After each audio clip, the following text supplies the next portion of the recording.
The election of 1932 is one of the most influential elections in American history. Here's a quick video to show what it was all about.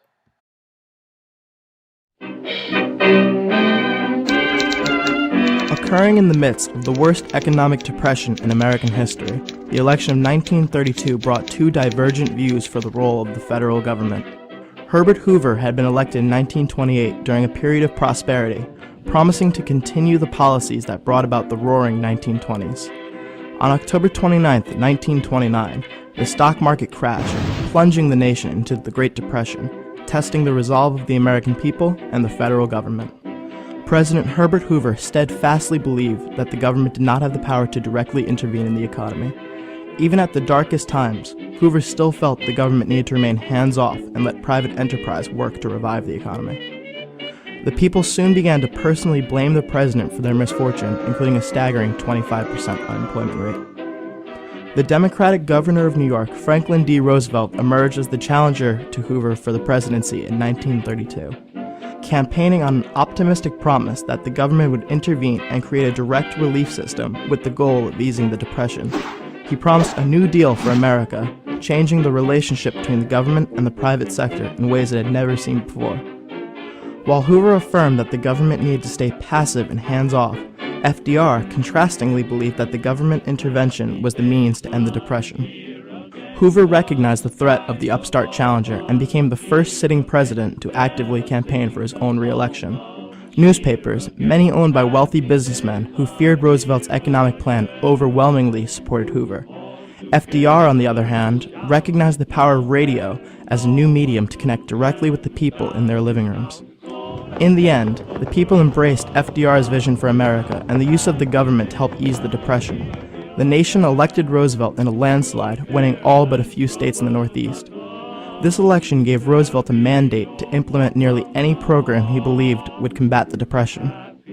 The election and the New Deal would directly shape American politics up until the election of Ronald Reagan in 1980, and the legacy continues on to this day. I thank you for your faith. Our troubles will not be over tomorrow, but we are on our way, and we are headed in the right direction.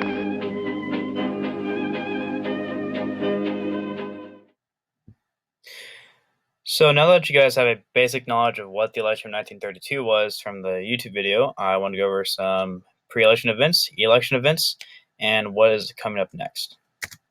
So here are some pre-election events. The stock market crash of 1929, October 29th, 1929, known as Black Tuesday. This would set the entire nation into the Great Depression as well as the entire globe, but of course, the Great Depression was already in full swing in rural areas, and the economic situation started a downturn before this. With nowhere else to turn, people go to Hoovervilles, such as the ones in Central Park. Other parks around the nation had these. You could probably build a shanty in maybe about an hour and a half. This is basically what you would live in. Hoover is told that this is normal. The economy would eventually stagnate out, which of course was not true. At this time, capitalism economy is only about 110 years old. And while we have seen depressions in the past, 100 plus years, nothing has ever been worse than this, and still has not.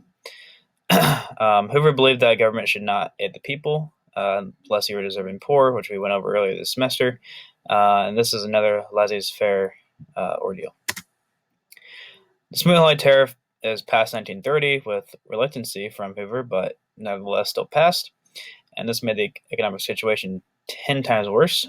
This raised the already high taxes on imported goods and inspired similar increases abroad, which would push and reduce international trade down, and this would add on to the reparations that were already not being paid by Germany, and just made everything way worse.